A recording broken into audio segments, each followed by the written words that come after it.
मेरे जीवन निर्माता, सद्मार्गदाता सद्गुरुदेव श्री प्रेम सुख जी महाराज साहब के पवित्र पावन चरणों में शत शत वंदन करता हूँ। धर्म प्रेमी बंधुओं, माताओं तथा बहनों, आप सभी का हार्दिक हार्दिक स्वागत करता हूँ।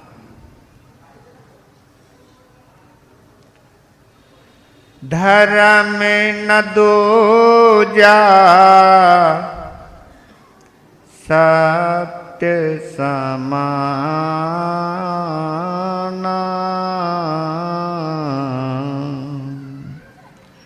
आगम निगम पुराण बखाना,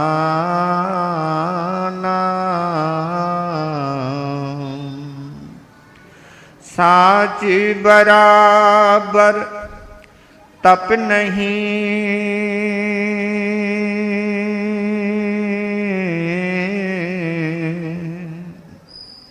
झूठे बराबर पाप,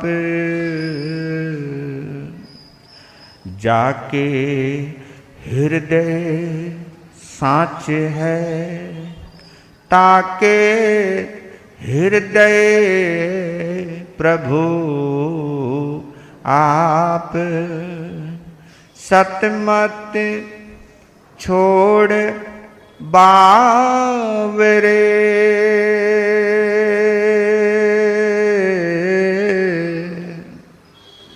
सत छोड़ा पत जाए,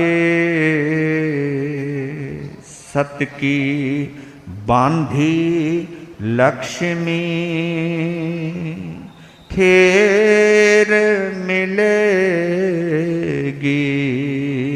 आए, वह सत्यवादी हरिश्चंद्र एक पल में बना भिखारी, मरघट में बिक गया राजा, बिक गए तारा रानी, वो अटल रहे धर्म पे, फिर हो गई सब आसानी, हम भूल गए हैं जिनको, जरा याद करो कुर्बान, जिन धर्म के प्यारे लोगों, यह सुन लो अमर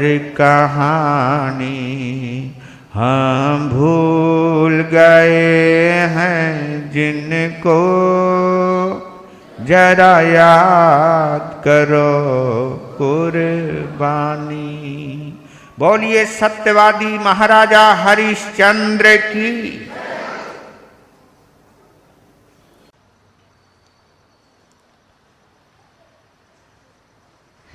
आप लोग कल सुन रहे थे वो अद्भुत दृश्य,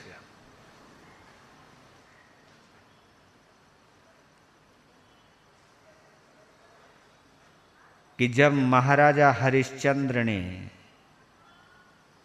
तारा के समक्ष अपने राज्य दान की बात कही, और वो भी संपूर्ण दान की बात कही।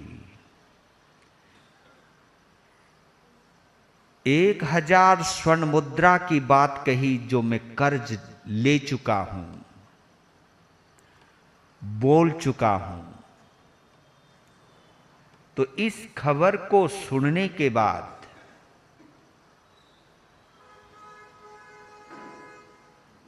महारानी तारा ने क्या खुशियां मनाई है। यानी आसमान से जमीन पर उतरने के बाद, राजगद्दी छूटने के बाद अपने पास कुछ भी ना रहने के बाद उसने जो खुशी मनाई है, जो नाची है, वो इतराई है, वो मुस्कुराई है, वो अपने पति की आंखों में आंखें डालकर अपनी आंखों से जो प्रेम बरसाया है, उन्होंने इतना बड़ा दान देकर के अपनी कुल परंपरा का जो मान बढ़ाया।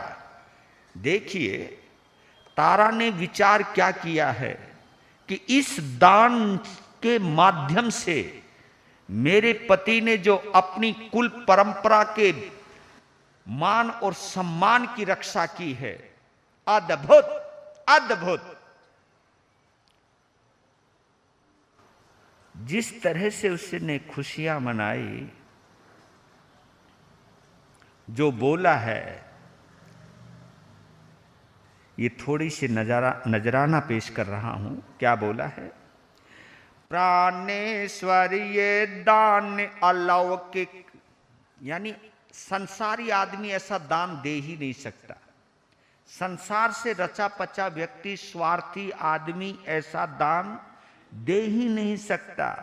प्राणेश्वर ये दान अलौकिक और न कोई दे सकता। सर्व समर्पण करने का गुरु भार और क्या खे सकता।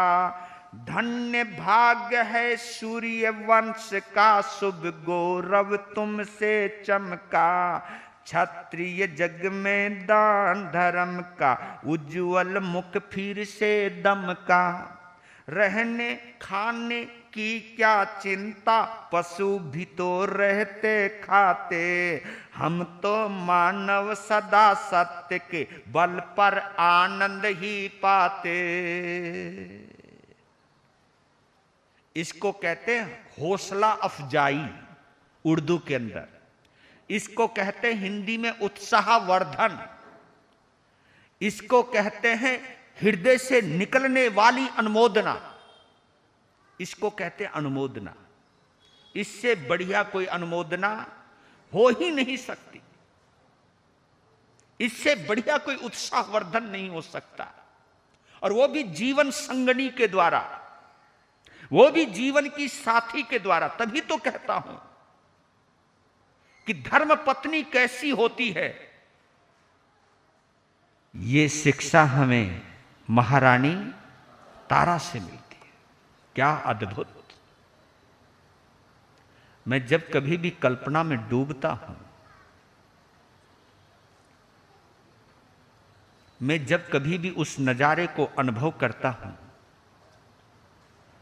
महारानी तारा के चेहरे पर उभरने वाली खुशी की लालिमा को जब मैं अपनी आत्मा की आंखों से देखता हूं, क्योंकि ये दृश्य आत्मा से देखे जा सकते हैं, दिल की निगाहों से देखे जा सकते हैं।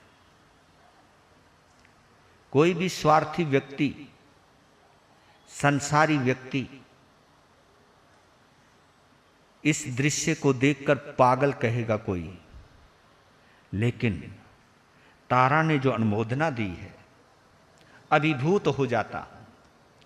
धर्म को कितना निकट अनुभव करने लगता हूं कि धर्म के रंग में रंगा हुआ व्यक्ति या धर्म के रंग में रंगी हुई आत्मा कौन से असीम बल की संवाहक बनती है, ये पता चलता है महारानी तारा के जीवन को देखकर। वो कहती है कि कमाल किया है आपने, कमाल। तुमने संपूर्ण सूर्य वंश का जो नाम उज्जवल किया है, उसकी कल्पना मात्र से मुझे परम तृप्ति मिल रही है, परम तृप्ति, परम संतुष्टि। आज तुम्हें क्या पता कि तुम्हें पति के रूप में पाकर के मैं कितना इतरा रही हूं, मैं अपने आप को भी कितना गौरवान्वित महसूस कर रही हूं। रही रहने और खाने की बात, चिंता छोड़ो। जो तुमने हमें दिया है, जो तुमने पाया है, दोनों बातें बोली।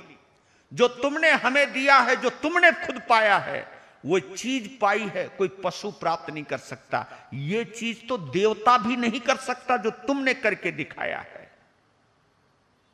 सत्य का भोजन इतना अपार होता है स्वामी, परम संतुष्टि मिलती है। हम इसी में आनंद रहेंगे, आनंद से रहेंगे। तारा की ये अनुमोदना देखकर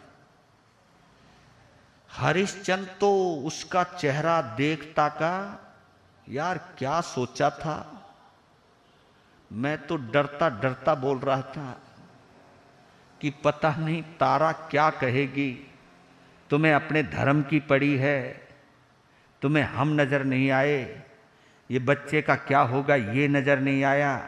वो तो बेचारा ये सोचता हुआ आ रहा था कि कैसे मैं कहूंगा और कैसे उसकी कड़वाहट को अनुभव करूंगा, उसके तानों को किस तरह पचा पाऊंगा, पता नहीं क्या क्या सोचता हो। तभी तो डरा हुआ था, नहीं तो उसे डरने की कोई, अपनी ओर से तो बेफिक्र है, अपनी ओर से तो वो काम करके आया है, उसमें तो कोई डरने की बात नहीं। थोड़ा सा डर था तो इस बात का है कि मेरे इस दान से कहीं तारा का चेहरा ना उतर जाए, कहीं रोहित का चेहरा ना उतर जाए, ये सोच करके वो डरा हुआ था कि मेरी वजह से उनको कष्ट ना हो जाए।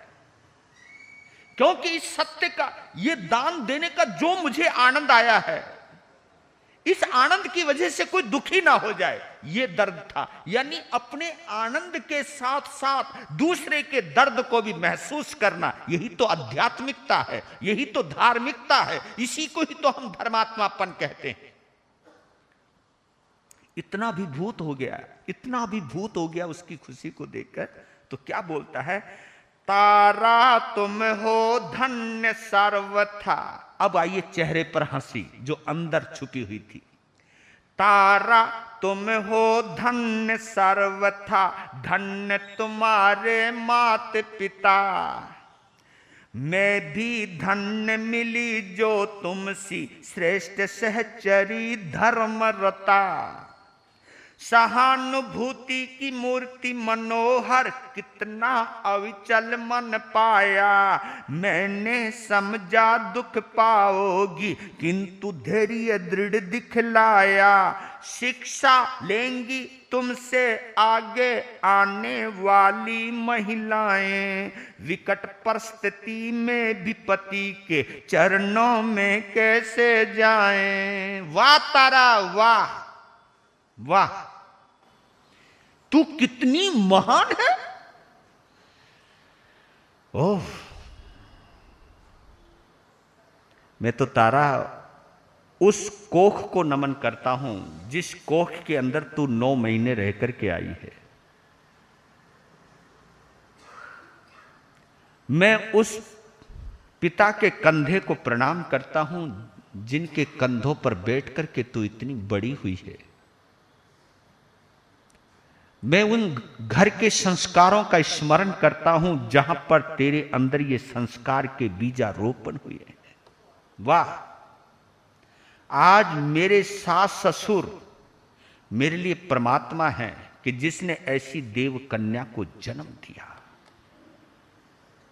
और आज सच कहूं तारा, तुझे पाकर के मैं कितना अंदर से आनंदित हूं, मैं अपनी खुशी को बयां नहीं कर सकता। आज तूने मुझे क्या आनंद दिया है मैं बयां नहीं कर सकता। वाह, क्या सहानुभूति है, कितना टिका हुआ अविचल मन प्राप्त किया है तूने।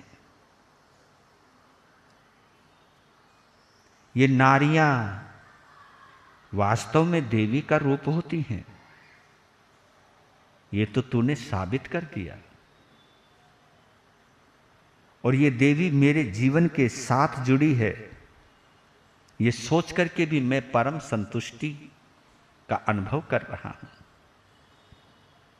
तूने वो किया है तारा कि आने वाली महिलाएं तेरे से शिक्षा लिया करेंगी। तूने वास्तव में नारी धर्म का आदर्श स्थापित किया है। वाह। तो तारा ने हरिश्चंद्र के मुंह पे हाथ रखते हुए कहा, उनको बस करो, काहे को इतना चढ़ा रहे हो तुम, बस करो ना, क्योंकि वो अभिभूत हो गया। बोलते ही है, इसमें क्या धन्यवाद की बात, मैंने कोई बड़ा काम नहीं किया, इसमें क्या है धन्यवाद की बात, प्राणपति बतलाएं हम महिला कर्तव्य मार्ग से कैसे नाथ पिछड़ जाएं। मैंने तो पत्नी होने का अपना धर्म निभाया है, जो कुछ भी कर सकी प्रभु ये सभी तुम्हारी माया है। मेरे मन में आप बड़े हैं, राज्य चीज क्या बेचारा, पतिव्रता पतिहित ठुकराती, स्वर्गों का सुख भी सारा। राज्य दान का मुझको दुख क्यों होता, मैं अर्धांगनी हूँ, दान धर्म के अर्ध भाग की न्याय सिद्ध अधिकारिणी हूँ। कहा कि बस करो जी, बस करो, इसमें धन्यवाद की कोई भी बात नहीं है, मैंने कोई बहुत बड़ा काम नहीं किया है, मैंने वो किया जो मुझे करना चाहिए, बस। ये देखिए, इतना बड़ा काम करने के बावजूद भी उसकी विनम्रता देखिए आप, कि मैंने वो किया है जो मुझे करना चाहिए, मैंने केवल अपनी पत्नी धर्म का फर्ज अदा किया है, जो एक पत्नी को करना चाहिए, एक जो धर्म पत्नी को करना चाहिए वो किया है मैंने, और कुछ नया काम नहीं किया। और तुम लगे प्रशंसा करने, और जो भी कुछ किया है, मेरे आइडल तुम हो, मेरे आदर्श तुम हो, तुम्हें देख करके मेरे रोंगटों में धर्म का संचार होने लगा है, रोम रोम में धर्म का संचार होने लगा है। ये सब कुछ तुम्हारी माया है प्रभु, ये सब तुम्हारा ही कमाल है, तुम्हारे सानिध्य में मैंने अपनी जिंदगी को जीना सीखा है। आखिर नारी की ये महानता होती है कि सब कुछ अपने पति के ऊपर ही बोल देती है, अपने पति के को ही श्रेय देती है। तुमने ये सोचा था कि मेरे लिए राज्य बहुत बड़ी चीज है? बिल्कुल नहीं। राज्य तो मेरे लिए तीसरी जगह पर है। सबसे पहले आप हो, दूसरी जगह मेरा बेटा है। राज्य तो तीसरी जगह पर जाता है। मेरे लिए उसकी कोई, मेरे लिए सब कुछ आप हो, आप हो। आपके लिए अगर मैं कोई दुख भी पाऊं तो सच कहती हूं स्वामी, मुझे दुख में भी सुख की अनुभूति होगी। वो दुख भी मुझे सुख जैसा लगेगा जो तुम्हारी वजह से आया हो। और सुनो, ज्यादा इतराने की जरूरत नहीं है। एक और गहरी बात कही, ज्यादा इतराने की बात नहीं है। जो तुमने दान किया है ना, उस दान की आधी अधिकारिणी मैं भी हूं, क्योंकि मैं अर्धांगिनी हूं, क्योंकि मैं तुम्हारी पत्नी हूं। उस दान का जो तुम्हें फल मिलेगा, आधा फल मुझको भी मिलेगा। ये मत सोचना कि सारा फल तुम्हें मिल जाएगा। ये समर्पण है। इसको कहते पॉजिटिव थिंकिंग, इसको कहते पॉजिटिव डिलीवरी, जो भी हमारी शब्दों की है। ये शब्द वो हैं जो व्यक्ति के धर्म को व्यक्त करते हैं।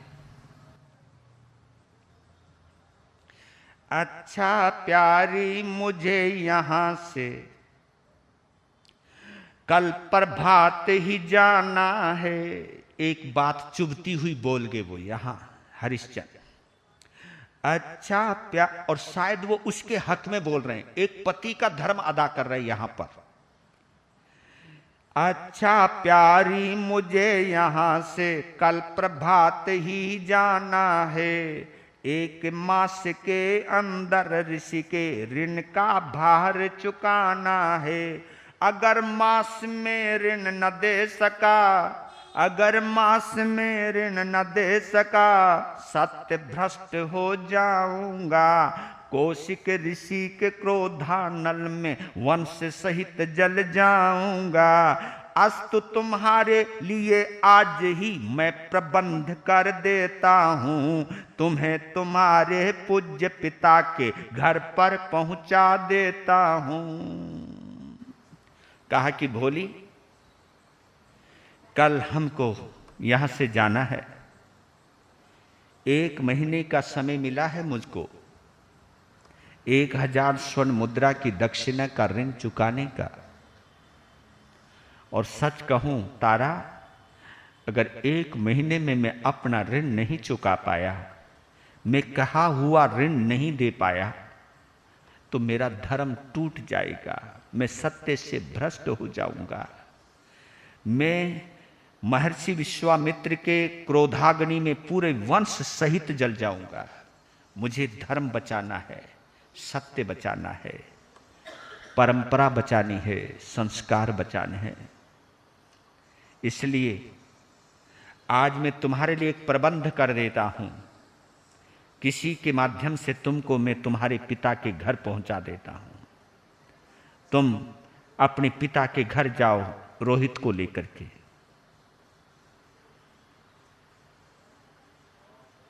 देखिए, पहले जो खबर दी थी उस पर वो नाचने लगी थी, और ये जो दूसरी खबर दी है, इस खबर को सुनकर तारा की आंखों में आंसू आ गए। वो उन्हें बिना पलक झपकाए देखने लगी। उनकी आंखों से आंसू बहने लगे और कहने लगी, ये हरिश्चंद्र ने महसूस किया है, क्योंकि हरिश्चंद्र अपना धर्म निभा रहा है कि मेरी पत्नी दुख पाए, ये मेरा धर्म नहीं है। और पत्नी क्या सोच रही है, ये चीज अद्भुत। तारा के मस्तक पर सहसा जो उसने अनुभव किया, ऐसा कहने पर मैं तुम्हें तुम्हारे पिता के घर पहुंचा देता हूं, यानी तुम्हारे मायके पहुंचा देता हूं, तुम्हारे पीहर पहुंचा देता हूं, तुम्हारे पित्रालय पहुंचा देता हूं। इस खबर को सुनकर एक सती सावित्री क्या महसूस करती है। नहीं तो जब कभी तुमको ये कहते कि जा तो अपने मायके हुआ, तो तुम्हें अच्छा लगता होगा ना? है नहीं? चलो, हाँ,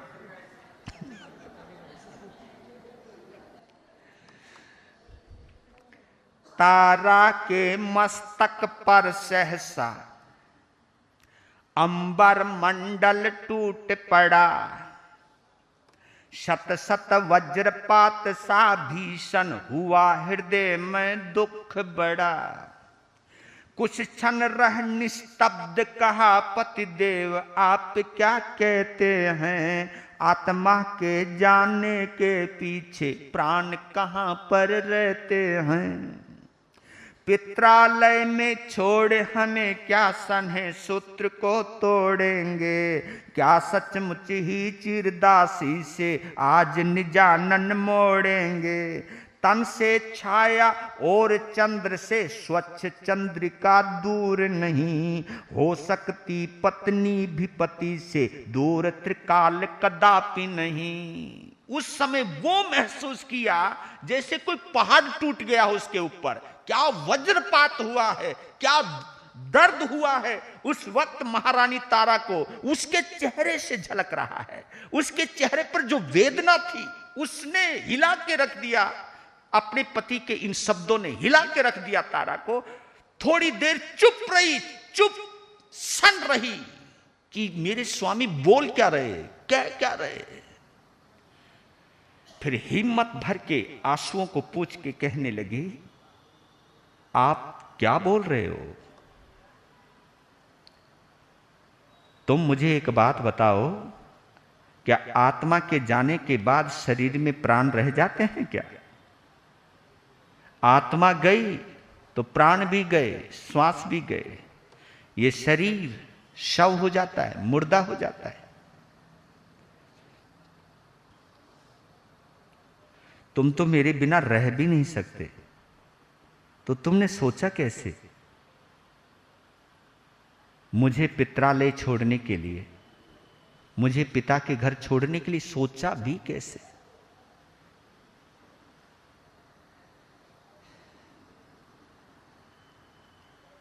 क्या तुम्हारा हमारे से मन भर गया?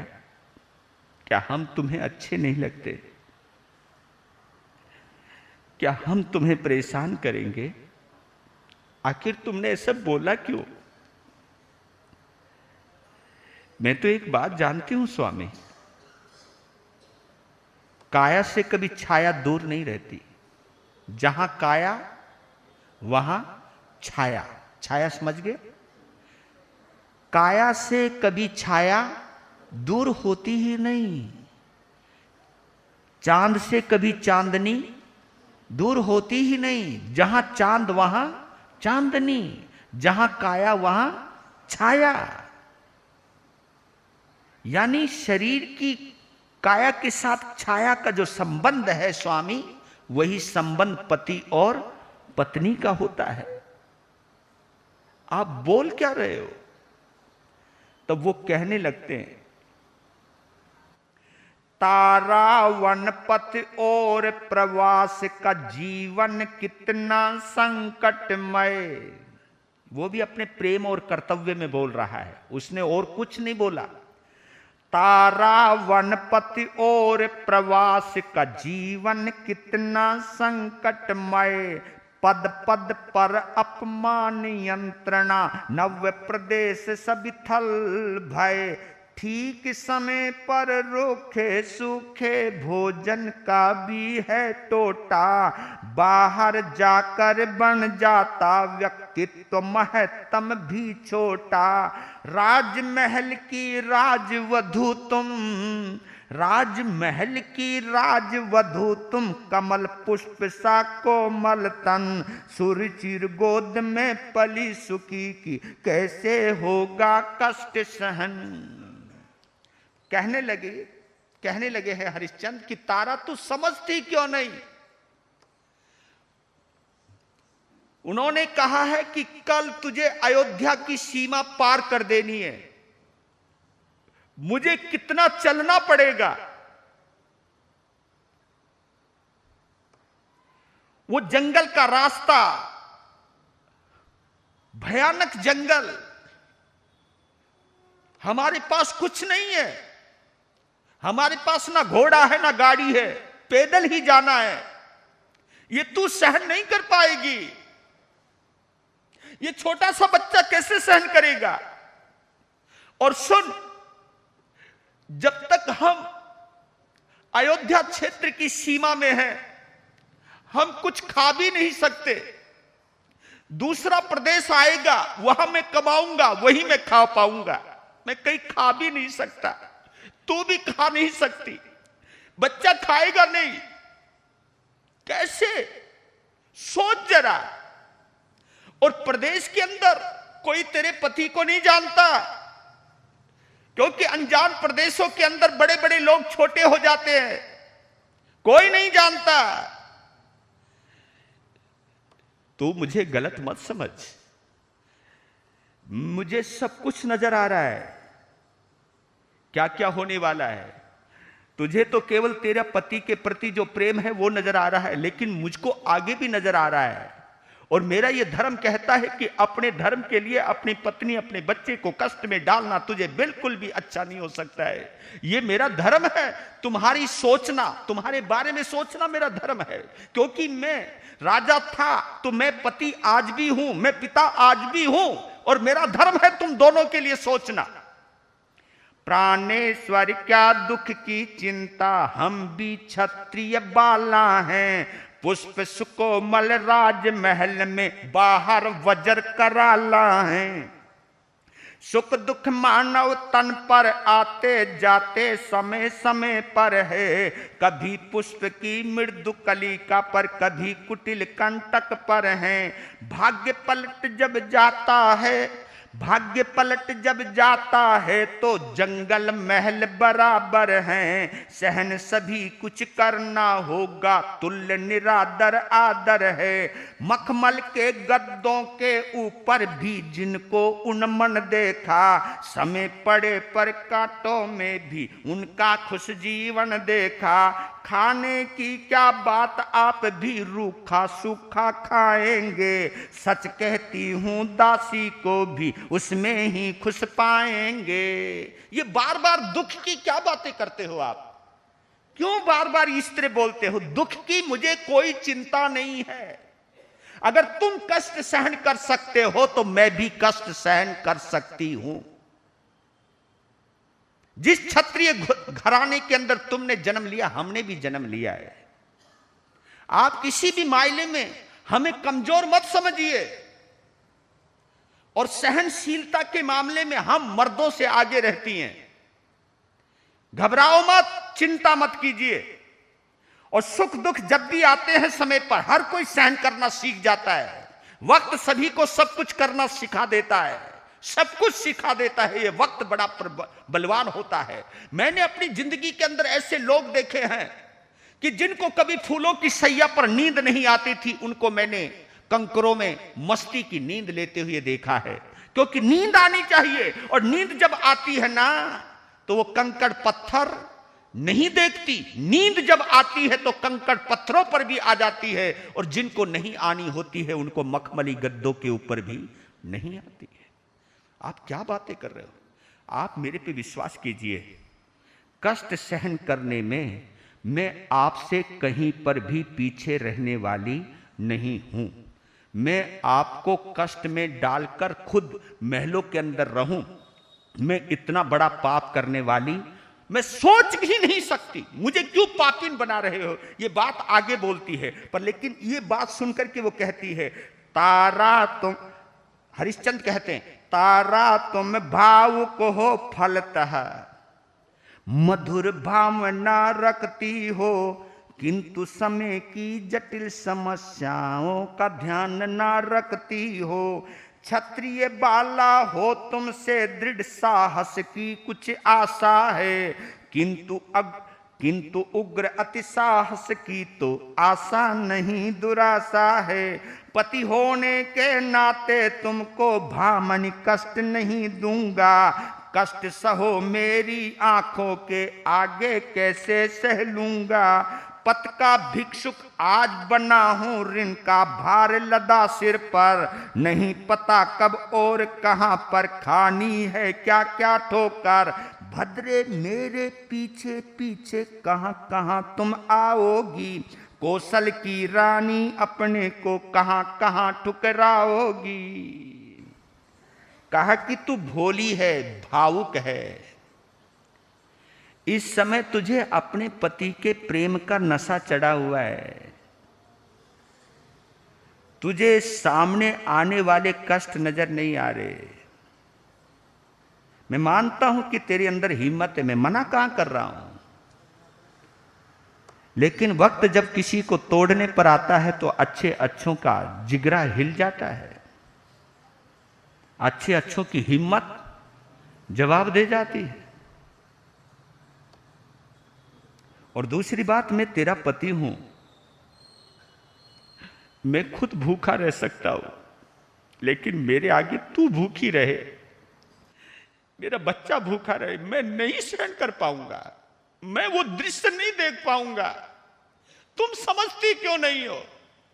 एक बार मैं अपनी भूख को सहन कर सकता हूं, लेकिन मेरे सामने तुम भूखी मरोगी, बच्चा भूखा मरेगा, मैं कैसे सहन करूंगा? तुम समझने की कोशिश करो इस बात को। मैं तुमसे दूर होना नहीं चाहता, लेकिन मैं तुम्हें अपने साथ नहीं रख सकता। और पता नहीं ये किस्मत अब कहां लेकर के जाएगी, और कहां पर कैसे लोग मिलेंगे, कहां पर कैसा स्थान मिलेगा, कहां पर कैसा माहौल मिलेगा, मैं इस समय कुछ भी नहीं कह सकता हूं। मुझे आगे का कुछ भी नजर नहीं आ रहा है। यह तो मैंने सोचा है कि मैं यहां से बनारस जाऊंगा, काशी जाऊंगा, जाने का सोचा है मैंने वहां, पर लेकिन वहां कैसा माहौल होगा मैं नहीं जानता हूं। और काशी और अयोध्या के बीच में बहुत बड़ा रास्ता है, 3-4 दिन लग जाएंगे हमें वहां तक पहुंचने में। जिद मत करो, मुझे समझने की कोशिश करो। अपने पति के दिल के अंदर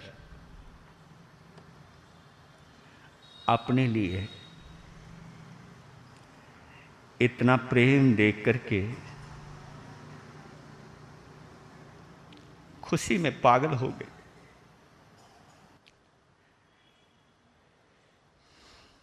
भाग्यवती हूं पति का इतना प्रेम पूर्ण आदर पाया,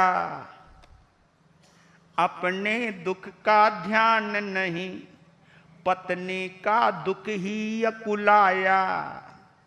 किंतु नाथ में अर्धांगनी हूं, किंतु नाथ में अर्धांगनी हूं, निज आदर्श न भूलूंगे।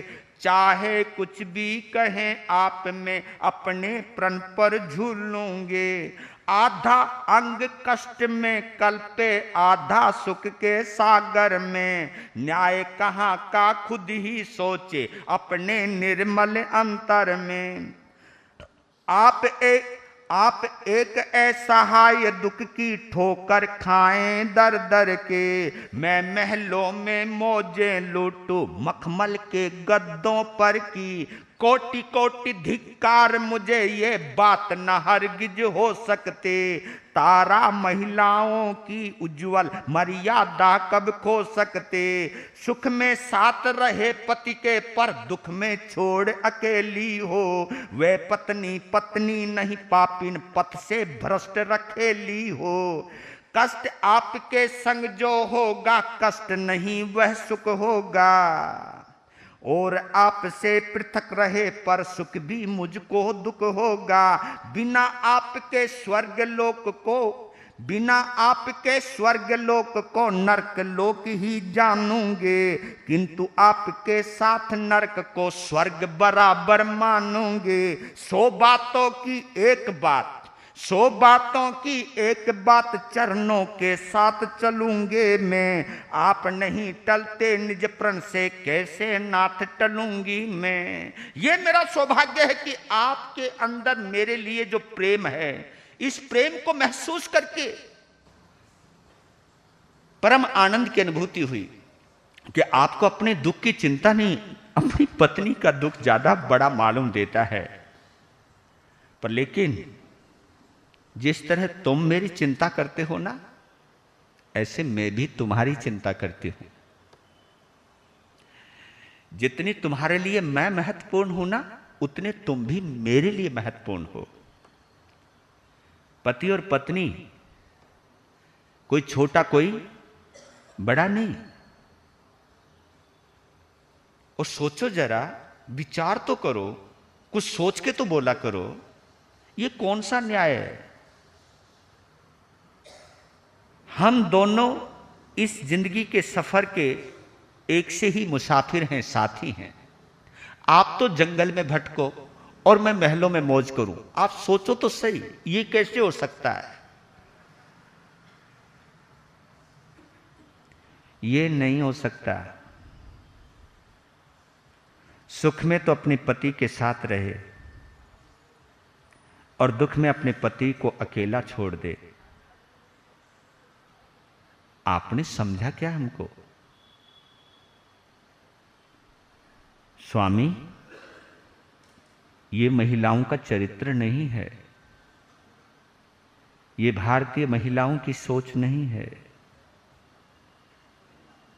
आपको एक बात बोलूं, आपके बिना स्वर्ग भी मेरे लिए नरक है।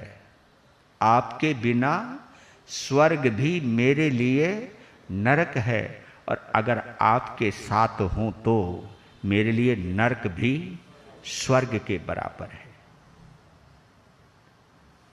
अगर आप अपनी जबान के पक्के हो तो मैं भी अपनी जबान की पक्की हूं। मैं आपके बिना नहीं रहूंगी, मैं आपको अपने बिना कहीं पर भी जाने नहीं दूंगी, मैं भी आपके साथ चलूंगी। क्यों रोहित? अब रोहित की तरफ मुड़ी है और देखो रोहित दोनों माता पिता की बातों को सुन रहा है और एकदम मां के कहते ही अपने पिता का हाथ पकड़ लिया और पिता का हाथ पकड़ करके उसकी आंखों में आंसू आए और कहने लगा, पिताजी मैं आपके बिना नहीं रह सकता, मैं आपके बिना नहीं रह सकता, मैं आपके साथ ही जाऊंगा। जब तारा को रोते हुए देखा और रोहित को रोते हुए देखा, हरिश्चंद्र ने सोचा कि अब कुछ नहीं होगा। तब वो कहते हैं,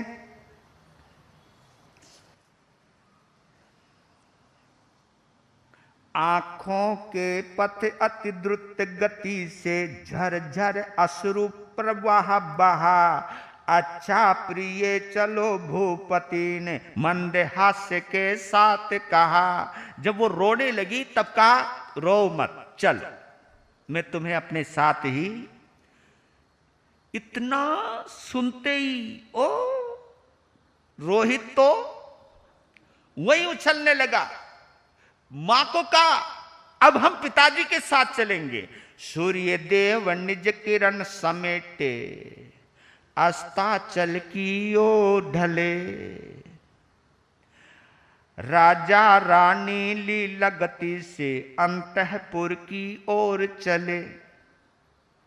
अंधकार में भी प्रकाश की ये उज्जवल रेखा कैसे, भीषण विपदा में भी सुख की सन है मधुर लेखा जैसे।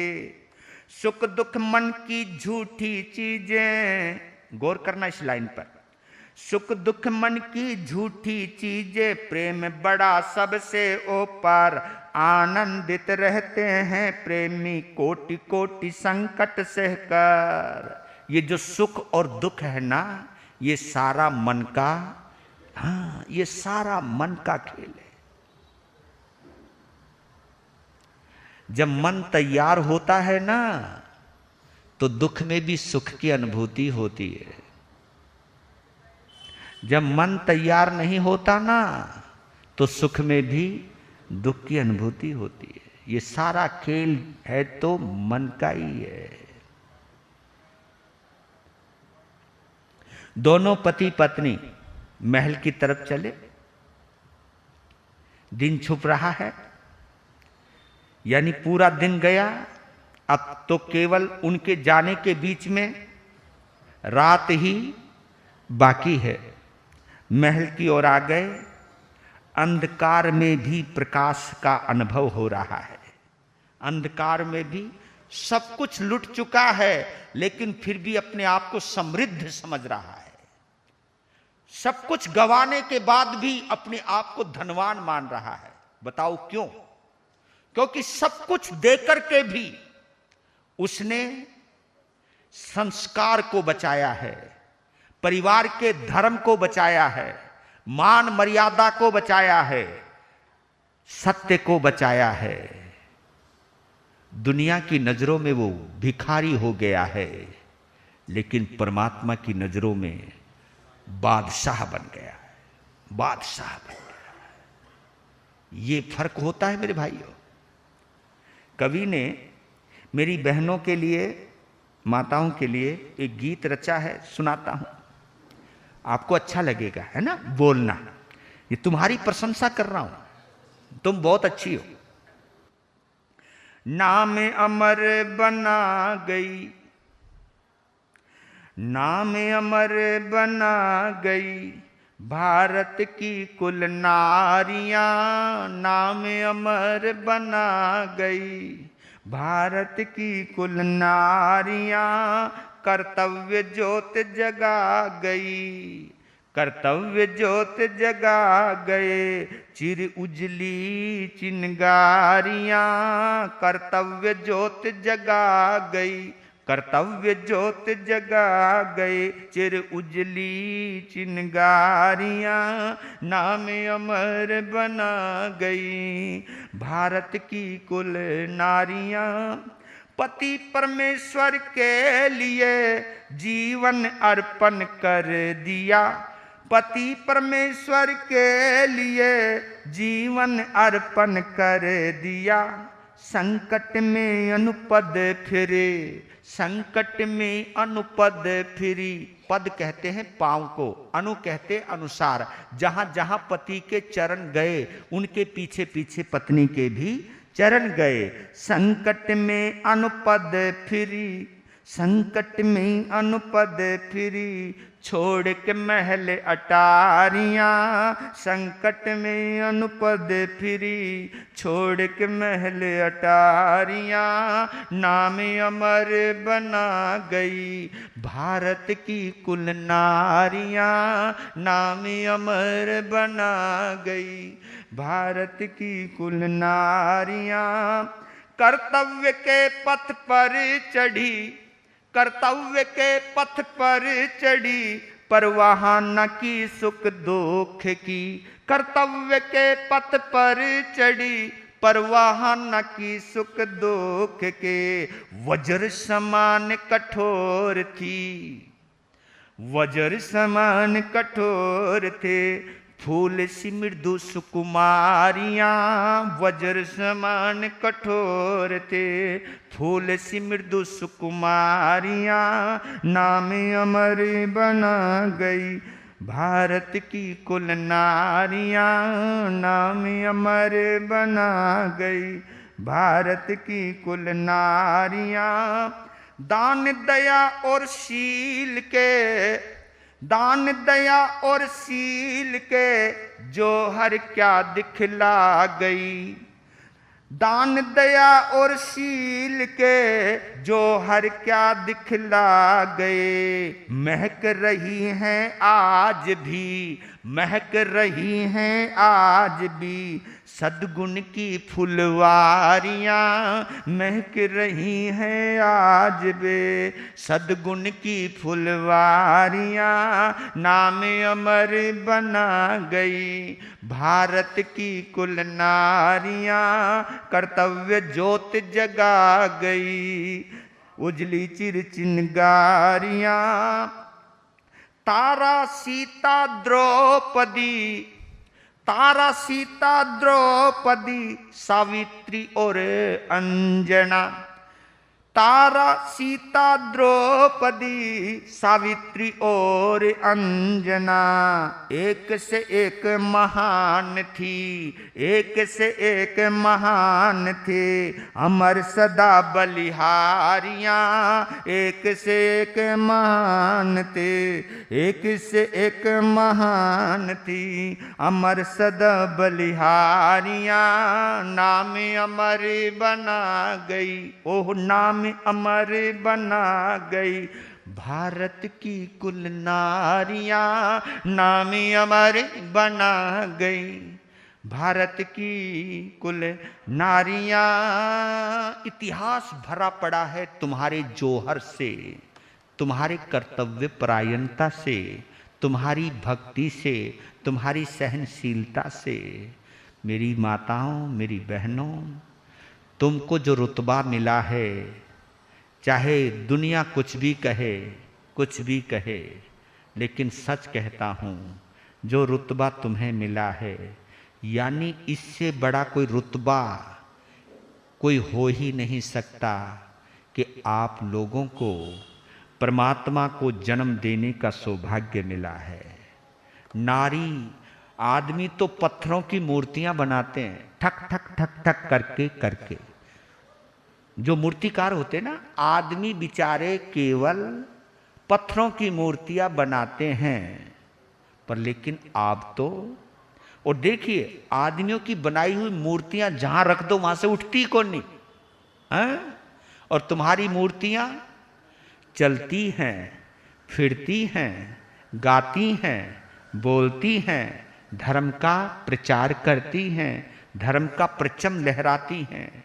आप लोगों को प्रणाम करता हूँ, आप लोगों के सौभाग्य को, क्योंकि जब मैं तारा के चरित्र का अनुभव करता हूँ और भी महासतियों के चरित्र का जब आस्वादन लेता हूँ तो रोंगटे कृतज्ञता से भर जाते हैं कि वाह। इसलिए मैं कभी कभी कहता हूँ आप लोगों को, कभी तुम्हारे दिल में खराबी आवे ना, मैं कहाँ फंस गई, ऐसो ही मिलने थो कि कभी कभी कहती है, मेरे सामने बोल जाती है अपने आदमी को कि महाराज अगर मैं कुछ पढ़ी लिखी होती थी यहां कोई मरती। अरे भाई, मैं बोला कहीं ना कहीं तो मरती, कहीं ना कहीं तो मरना ही था। ये काहे को तुम सोचते हो, ये काहे को तुम बोलते हो, ये कभी सोचना नहीं, क्योंकि तुम्हें वही मिला है जो तुम्हारी किस्मत से जुड़ा है, बस। क्योंकि किसी को ऐसा कोई नहीं मिलता है, जिसके साथ जो संयोग लिखा है वही तुम्हें मिला है। किसी को बुरा बताना यानी अपनी किस्मत को बुरा बताना है। आप उसकी प्रशंसा कीजिए, जो भी मिला है, जो भी मिला है। प्रशंसा करने से पुण्य का बंध होता है, पुण्य जागृत हो सकता है। बुरा बताने से पाप होता है और पाप कभी भी जागृत हो सकता है। इसलिए आप ये सोच करके चले कि जो हमारे जीवन का साथी है या साथिन है, क्योंकि तुम्हें भी बोलना चाहता हूं, ऐसा नहीं मामला इन्हीं के ऊपर छोड़ दूं, मैं तुम्हें भी कहना चाहता हूं कि जो तुम्हारे जीवन का साथी है, एक दूसरे की प्रशंसा कीजिए, एक दूसरे की मिल करके साथ रहिए, सौभाग्य मानिए। क्योंकि जब हम अनुमोदना करते हैं किसी की तो हमारे पुण्य जागृत होता है और ये पुण्य का जागरण होना बहुत जरूरी है। अब देखिए, ले चलता हूं, आप कहो हाँ समय हो गया है ना, छोड़ते हैं कि कल नगर छोड़ने का जो दृश्य है वो देखने वाला है। माहौल किस तरह बना और जनता ने क्या महसूस किया, ये दृश्य देखना आप कल, आज रहने दो, है ना। कल फिर तरोताजा होकर के आना और इस चरित्र का आनंद लेते हैं कल। वीर नाम के हीरे मोती, गुरु नाम के हीरे मोती, मैं बिखराऊं गले गले। ले लो रे कोई राम का प्यारा